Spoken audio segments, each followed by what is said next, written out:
Bonjour à toutes et à tous, installez-vous confortablement.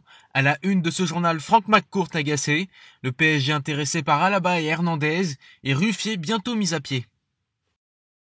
Frank McCourt agacé, alors que Mohamed Ajroudi fait la une du journal L'équipe, les rumeurs d'un possible rachat de l'OM ne sont ni drôles ni folkloriques pour le propriétaire américain, et l'intérêt du franco-tunisien ne serait pas le fruit du hasard pour McCourt.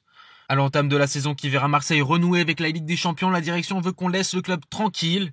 Une porte-parole du propriétaire s'est exprimée pour les colonnes du quotidien Sport. Le club n'est pas à vendre. Il faudrait maintenant que cette plaisanterie cesse. Le clan McCourt estime que cela ressemble clairement à une campagne de déstabilisation. Reste à savoir qui et pourquoi ferait-il ça à l'OM. Les joueurs du PSG inséparables. Pour le 14 juillet, fête nationale française. Quelques joueurs, dont Neymar et Mbappé, ont fêté l'événement ensemble. Sur ce cliché posté par le meneur de jeu brésilien, on peut y voir Thiago Silva, Sergio Rico, Keylor Navas, Marco Verratti, Mauro Icardi, Leandro Paredes, Ander Herrera et Marcin Bulka. Kylian Mbappé a aussi bien profité de sa soirée et l'a montré sur les réseaux sociaux. On peut même y entendre la Marseillaise en fond. Il s'amuse aussi de Neymar et Verratti sur quelques publications. Ces scènes confirment la grande cohésion du groupe depuis le retour à l'entraînement. Tous sont tournés vers un objectif, la conquête de la Ligue des Champions. Cela débutera le 12 août par le quart de finale face à l'Atalanta Bergame à Lisbonne. Mais en attendant, les hommes de Thomas Tuchel ont deux rendez-vous très importants. La finale de Coupe de France face à Saint-Etienne le 24 juillet et de Coupe de la Ligue contre Lyon le 31 juillet.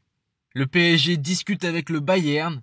Alors qu'on pensait les relations entre les deux clubs quasiment réduites au néant après le dossier Kouassi, il s'avère que ces dernières sont au beau fixe. Interrogé par France Football, Karl-Heinz Rummenigge a affirmé s'entendre à merveille avec Nasser El Khelaifi et avoir beaucoup de respect pour Leonardo. Ainsi, le directeur sportif brésilien n'a pas hésité à se jeter sur l'occasion. À la quête d'un défenseur central pour remplacer Thiago Silva, il s'est renseigné pour David Alaba en fin de contrat en juin prochain et Lucas Hernandez dont la première saison bavaroise lui donnerait déjà des envies d'ailleurs. Affaire à suivre. L'OM toujours sur Slimani. L'international algérien ne sera pas conservé par l'AS Monaco. Sauf nouvelle offre, il restera à Leicester la saison prochaine. Son ancien club, le Sporting, lui fait déjà les yeux doux depuis de nombreuses semaines.